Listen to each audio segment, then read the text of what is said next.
next presenters join us from Proaction International. With over 20 years of expertise in operational performance management, Proaction International is a Quebec-based consulting firm specializing in leadership development and operational excellence.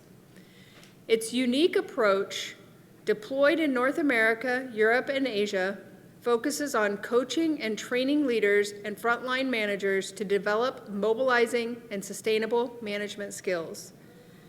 Having worked with industry leaders such as Cargill, Kerry, Nelson, and Dairy Farmers of America, the company has vast expertise in the food and beverage industry.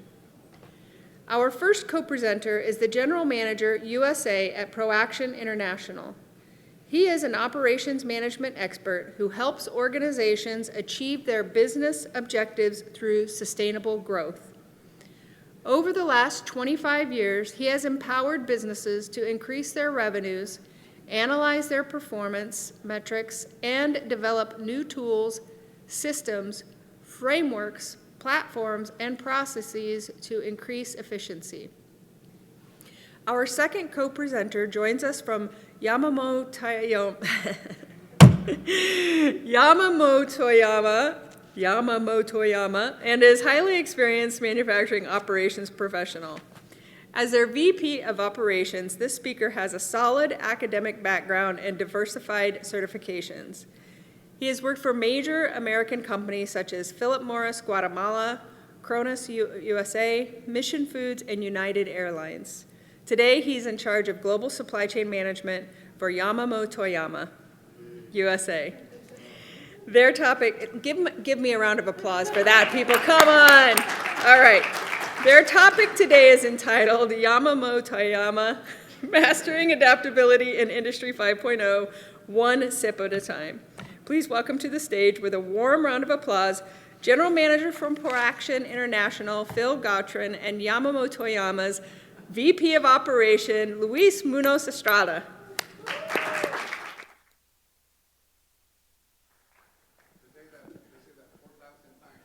Yeah, you really did good. Come on, Luis, come up. Well, thank you very much. And it's indeed a very hard word or company name to mention. We also often have issues talking about it. So, well, thanks for being here. We appreciate you being in between conferences and lunch. We'll try to make it interesting, and it's going to be, it's not tea time, but we'll talk about tea with Luis. So, talking about the topic, so in the past 2 days, we've heard a lot of conferences about different topics. We talked a lot about connection, about digital world, about different aspects of your operations.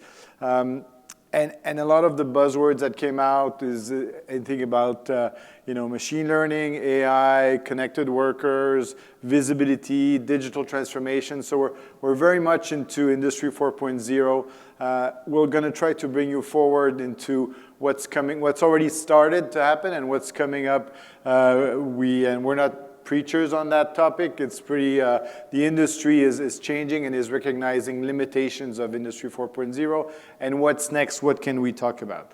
So Industry 4.0 to some extent has failed. Sorry to break that news to you guys, for those that have taken notes and are going back to your office saying, okay, now I understand Industry 4.0, I know what we're going to be doing. We're going to put digital connectors everywhere, and we're going to be very efficient. It's great. Data is important, but there's more to it, and people are realizing limitations of that. And everywhere you can see it, and it's not just from last week's reviews. We've got people, we've got jobs that are still being unfilled. We've got we're still not able, as in the U.S., in North America, to increase productivity, increase efficiency, reduce inventory levels. Even though we've done tons of things, we're still not having a big impact on operations. And what we want to talk to you about is managers are suffering through that process. So we've talked extensively again about digital equipment, information. We've talked about operators, but everybody kind of jumped over the middle managers. And that's what we want to talk to you about, is the middle managers, the frontline managers that are suffering throughout this process and are overwhelmed with the information and the asks that you have for them. So, a picture says it all, that they're being asked to manage inventory, to understand new systems, to deploy new technology, to deliver efficiency, to reduce waste, to engage the workforce, to make sure that everybody is showing up for work and wants to work every day. But yet, on the other end, we're giving them very limited tools and means for them to overtake and understand everything that's being asked for them. And when we go and see some of the investments that you are doing as companies, you invest significantly more into equipment, into system, and barely can we find sometimes 10% that you would invest into training, into personal development, into coaching. And that's what we want to maximize and talk about with Louis, how they did work on that. So today we've got, again, same picture, but our same message. We've got managers that are overwhelmed. You come back from these conferences, you have tons of new ideas. You're going to be deploying new technologies, new concepts, new processes, and they are just, again, overwhelmed with all these things. We want to work with you to change this for them to understand what's happening to them, understand what are your expectations, and for them to embrace the new technology, embrace the new concepts that are coming up, and not just check the box and say, okay, Phil asked me to do this, coming back from this conference, I did it, and I checked the box, I can move on. If it's deployed by you guys, it's because it's worth it, and we want to make sure that we are fully leveraging all these concepts. So let's talk about Industry 5.0. What is all this about? What are these consultants trying to push as new buzzwords? So this has been around for already 2 or 3 years. People realizing that it's great to have data, it's great to have overwhelming amount of information. We have data lakes, we have Power BIs, we have machine learning and everything. But yet, and we've talked about it in the conferences, there remains humans in the operations, and we're happy about that, but there remain humans that need to understand the information, take actions, engage the workforce, make sure people are doing what they should be doing, understand what they're doing, and this is really what Industry 5.0 is all about. So it's about, we have a lot of data that is coming up to the operations. How can we make sure that we are a bit more people-centric? Automation and equipment won't make all the workers disappear, even less the managers. So we really want to make sure that we recognize that and that we are acting and taking the necessary action for us as companies to be people-centric, to be also sustainable. Sustainable, we've talked a lot about ESG, the environment, but we need to think about ourselves too. We need to be sustainable within our work environment. We need to see how our jobs will be evolving over time, and this is key for employees, for managers, for newcomers to the workforce too. And we also need to be resilient. Well, obviously, pretty much going with sustainability. So what can we do to adapt to change? What do we need to do to face quality issues and so on? So all these things, we need to teach the managers and the workforce to react to that. So let's talk about Yamamotoyama a bit now, and I'll let Louis introduce the company, and then afterwards we're going to do a bit of a Q&A, with the different steps that they went through in the past years of the journey of Louis. All right. Thank you, Phil. Good morning, everybody. Or good afternoon, actually. I'm still in California time. So Yamamotoyama is a Japanese company. It's a family-owned company. It was start operations in the 1600s, actually, 1690. It's going to be 333 years of existence of the company. It started in Tokyo, still in Tokyo. The facility is still there. And it went through, you can imagine, Industry 1.0 started in 1700s. So Yamamotoyama was funded in Tokyo 100 years before we talk about concept of Industry 101.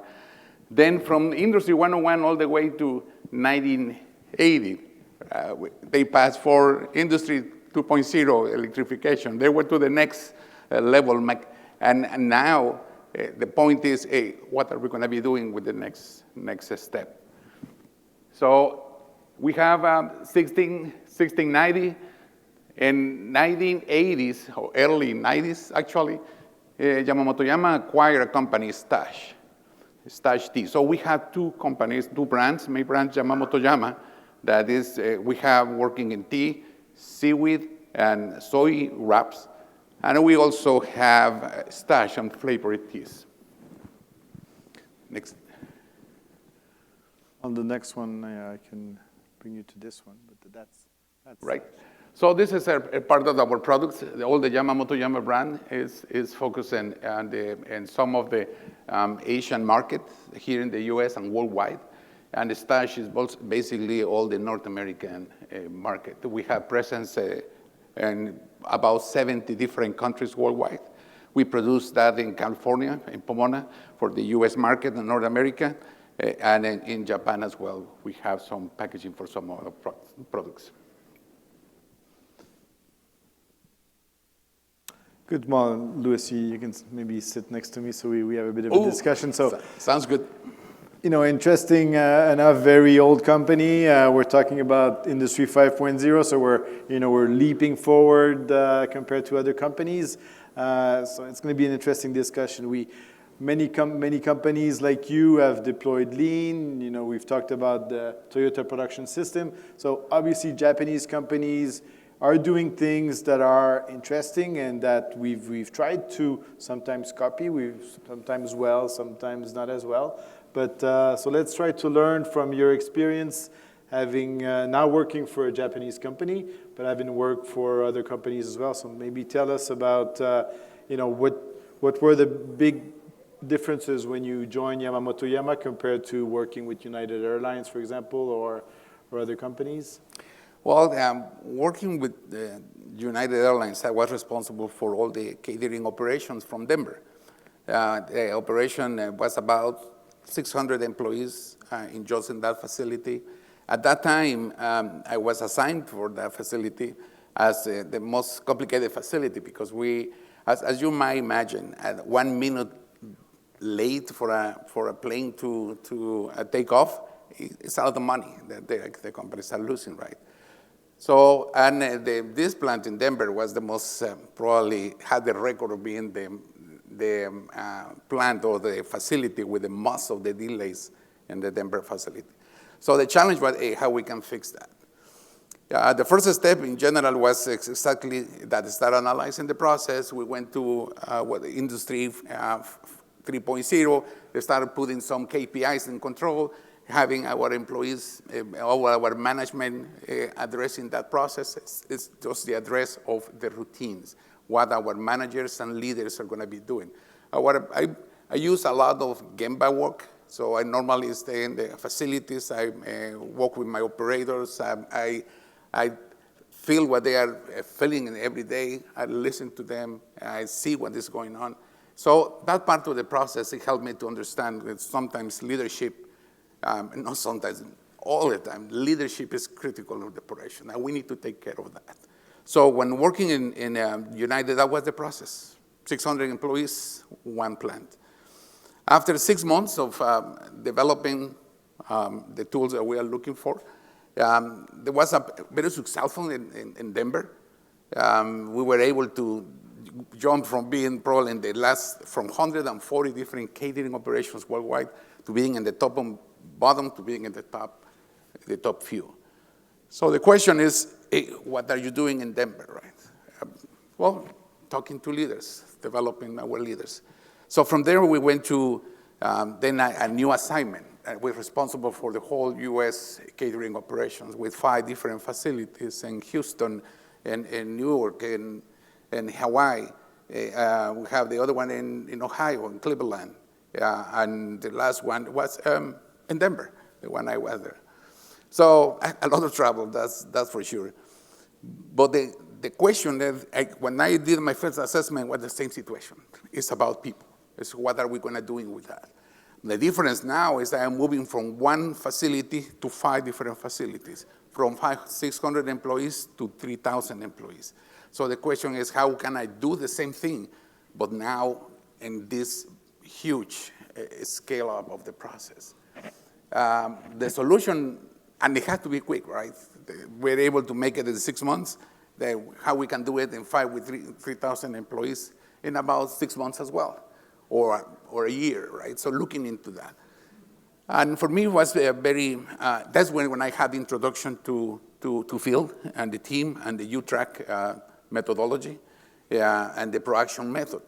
So, and I started working on that, and we developed that in United Airlines in the facilities. Moving forward, now Yamamotoyama, a smaller company, is not as big as United Airlines, totally different industry. We're talking about tea, we're talking about seaweed, procurement from all over the world and shipping to all over the world. But it's a small company in comparison with United. So after doing my first assessment, the situation was the same, all right? We have 2 issues, and the recipe is exactly the same. Hey, let's put some automation in the process. Let's put some KPIs. Let's establish Industry 4.0.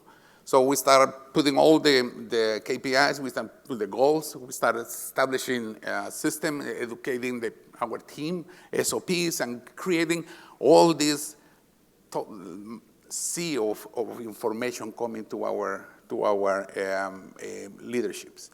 One of the So if I stop you there a bit, Luis, so you arrived, you identified opportunities, there was weaknesses, you automated some of the operations, you implemented metrics, KPIs. We've talked about KPIs quite a bit, and then what happened? You know, how were the middle managers reacting to this change? Well, it was an overwhelming flow of information to the team. So part of the 333 years of existence and 50 years in the California area, some of the methodology normally for growth, the best operator used to be promoted to be a lead, then the best lead to be a supervisor, then the best supervisor to be promoted to a manager without the proper coaching or training. So there is a point that it was more a reactive team. It was living or producing in a day-to-day basis. Okay, what's the goal for today? That's what the situation. I used to ask them what a good day looks for you. And the answer was normally, all right, it was a good day because we finished the day, right? There was no information parameters, anything that we can refer to, oh, yeah, we're getting better or getting worse. So the immediate focus was we need to develop team. It doesn't matter if it's 3,000 company employees or 50,000 or 85,000 employees in general. To be at 200, 500 employees, the needs are the same. So part of the focus was, Phil, at that time, is to start developing our coaches, start coaching and developing our leaders. Try to probably manage change because it's a lot of information. We cannot bombard our people with all the 4.0 when still they are not able to manage all the information coming in. Yeah, and often to that, maybe I'll add, we give them information. As I said, they're a bit overwhelmed with the technology and the systems. They come in many cases from the ground up. We as executives, we take care of our careers. We studied and then we go to these conferences. So we are continuously keeping ourselves aware of new trends. Employees, we train them on processes. Supervisors, leads, there's not too many schools of supervisors and leads and everything. And often they, say they learn by example, they learn from what they've seen, what they've experienced before. And if you give them too many red lights, information popping up everywhere, they often end up running around like crazy. So there's a red light, I need to go and fix this one, But then at the end of the day, well, they feel good because they fixed 13 problems, but what about tomorrow? Are we going to have the same 13 problems? What did we learn? And that's that's what you started doing with the coaching as you embarked in that. That's correct. One of the, initially, one of the words I started using and everybody was looking like in a question mark, it was OEE. So, wow, what's OEE? That's the new thing, right? And start having all this information, all the red lights and green lights. But it took a while. So we started education. We started developing the coach and coaching our leaders. Start teaching them how to measure what that's important, teaching them what trends are. But mainly, for me, what's very important is still in process, is establishing rituals, establishing routines.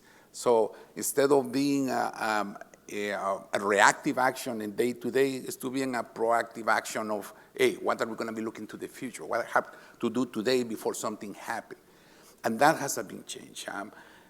First of all, they didn't like the word OEE. We just started capturing data manually, and now we're moving electronically and automation. What is that? Learning computers, learning that part of the process. So that's when everything started now looking much better. Yeah, and in many companies, well, you may have individual coaches that you're using. For middle managers, in many cases, it's viewed like, okay, I'm not good, why do I need a coach? So we often bring them back to sports. In sports, we take for granted that there's a coach coaching a team, and we also take for granted that the coach in whatever sports is not jumping on the field when it's 4th down and 1, and then the goals to do the touchdown. Because his role is to be the coach and to steer and coach and teach his team what to do. In operations, we often see the managers rolling up their sleeves, going under the machine, trying to fix it. So we need to change these behaviors. And as leaders, we also need to not praise these managers so much. Congrats, you were under the machine for 30 minutes to fix it. Good job. No, maybe not, because you should have trained someone to do that instead. And correct. It's changing mindset that is key. Yeah, and that probably Phil has been a big change on paradigm, right? I am not the best supervisor because I am helping to fill a box. I am a good supervisor because I can see beyond that, because I can guide my team and develop my team and have a network internally to be able to manage the productivity, the needs on a daily basis. To make the long story short, our OEE from when we start doing this to now, it was increased by 20%.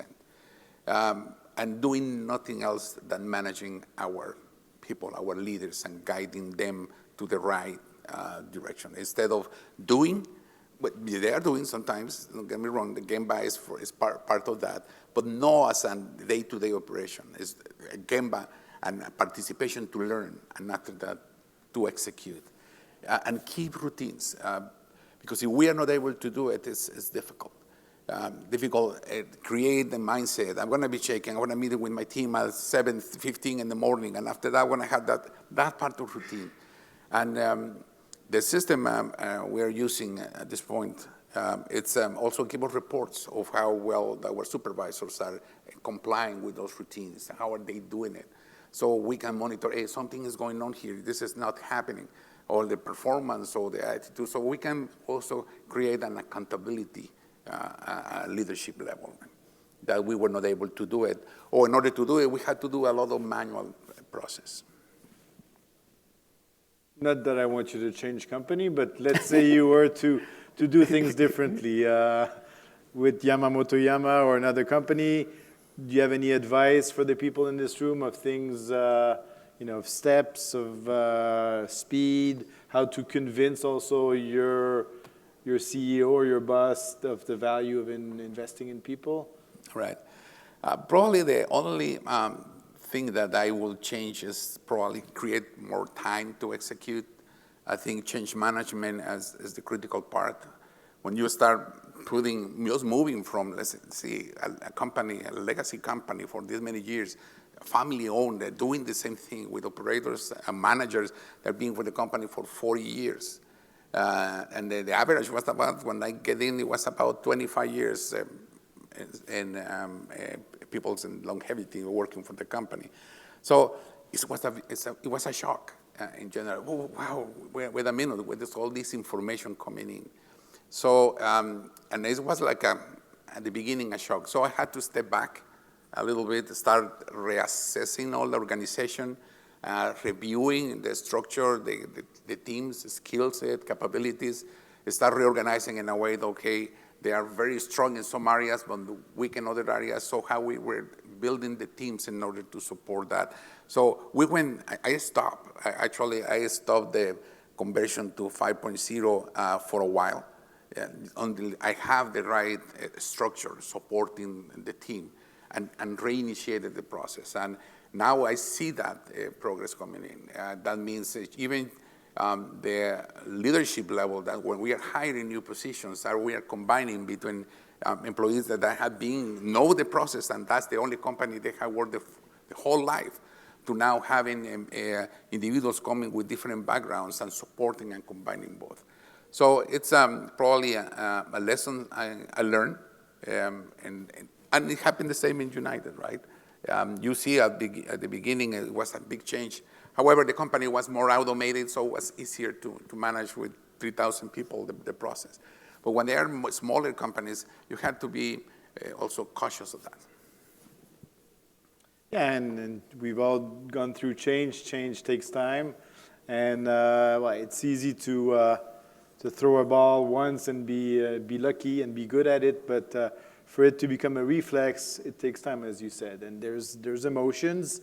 I'm sure you can relate to anything, whether it's personal or in your job, where you've initially thought it was great. Then as you understood that you had to change some of your golf swing or whatever, well, it's not that fun anymore, that project. And then you start trying to negotiate. You're in more of a denial mode.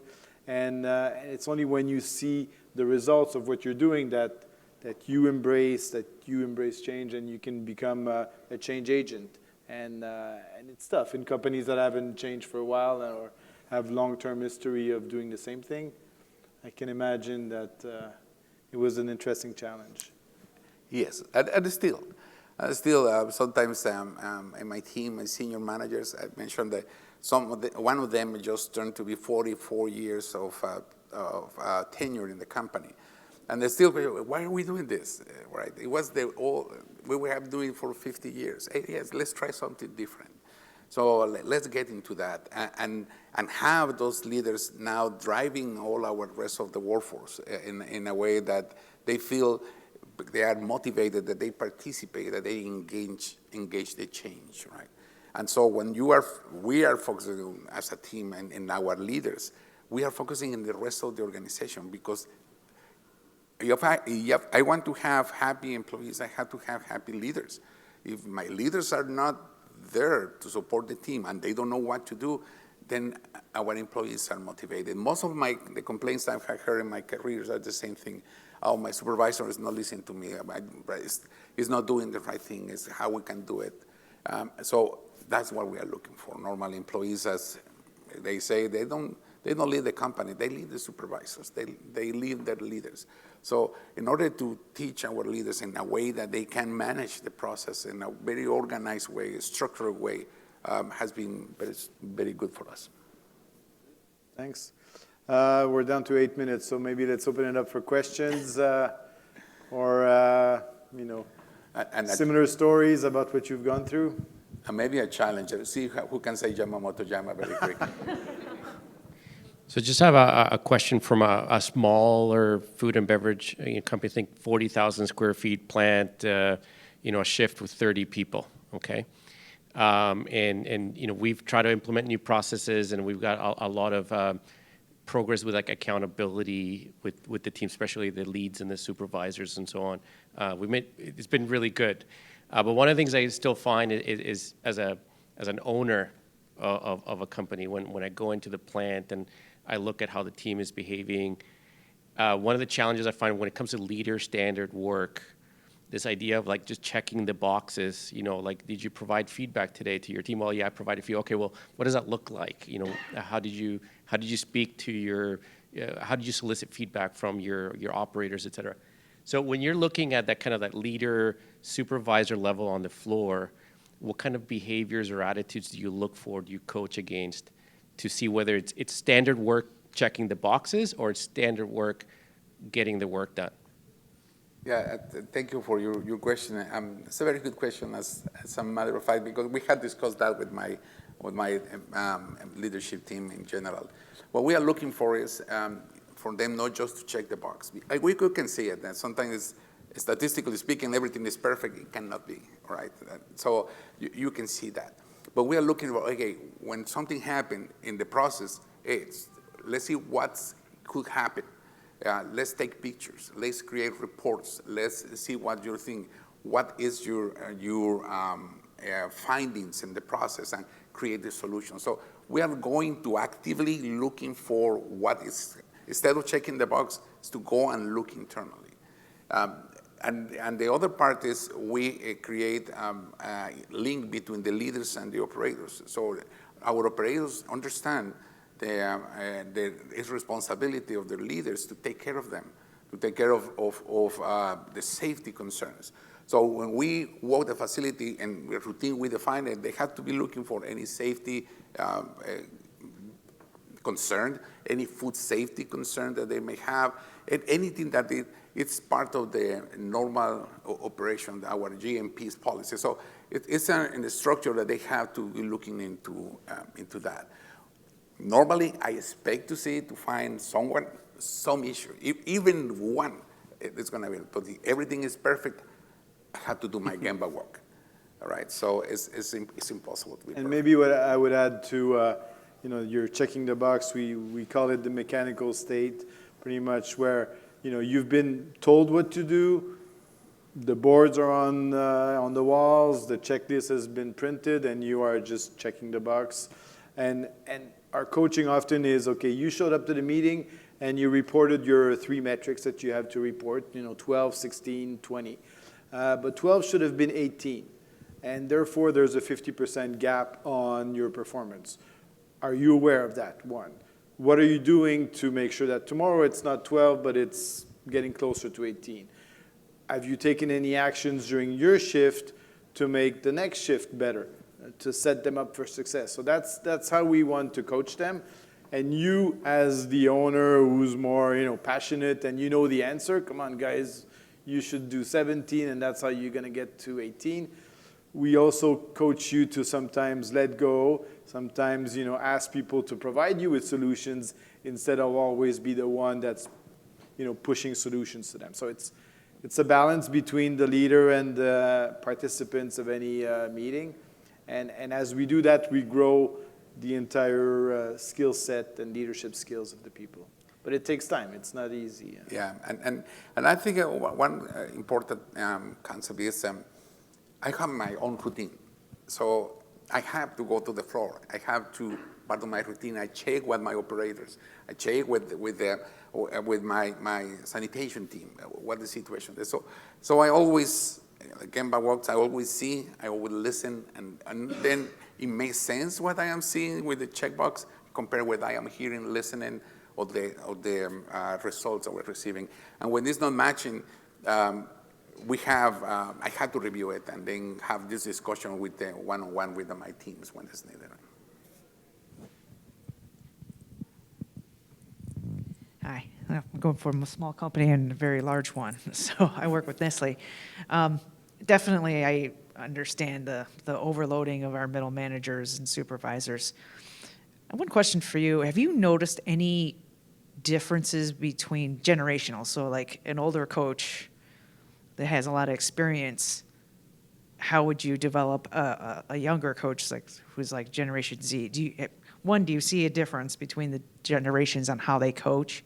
And 2, how would you kind of advise like developing the next generation of coaches as we move more into Industry 5.0? Well, good question indeed. So the older generations, well, sometimes they take more time to embrace change, obviously, because they've been doing it for so many years. and they'll challenge who's coaching them too. You know, so if it's a young consultant coaching them, they'll say, okay, who are you to tell me what to do? But then you need to build that relationship, and after a while they open up. The younger generations, I would tell you, they need instant gratification, just like the employees do, so do the managers. And you need to tell them, you know, okay, good step, you know, you need to go step by step to see that they're doing a good job and that they're improving, before them doing the same with their teams, obviously. But we try to go step by step. Starting with the safety topics is easier. People know they should be wearing glasses and safety shoes, so it's easy to have that dialogue. When you move into efficiency, productivity, that's a bit tougher, but with practice, you know, everybody usually understands, and it's also providing instant feedback, you know. And at the next coaching event, you say, okay, well, recall yesterday, you know, you did your floor tour. These were the main topics of our findings. What are you going to do differently today? You know, so you build upon that learning process, and that's how people change. And not everybody can do it.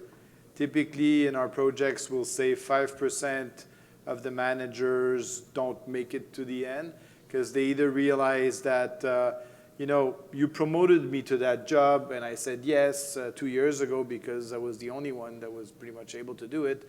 But now that I understand your expectations, I don't think this is really what I want to do. Or others will say, you know what, I really like data mining instead of talking to people, so can I be more in the offices?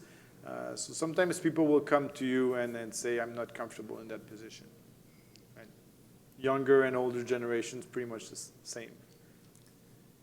My experience has been taken in that part of the process, but at the same time, realizing that each generation has different values, perceptions. So when we are executing a change, normally I respect that. We are a senior manager for 4 years, so for me, this is what is important to you.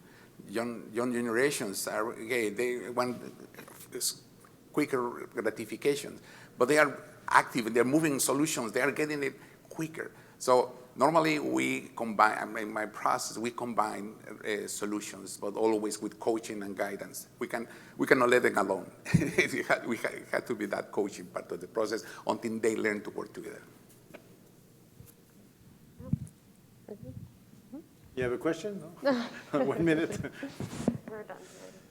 We're good now. Good. Well, thank you very much. Thank Thanks you for your all. question.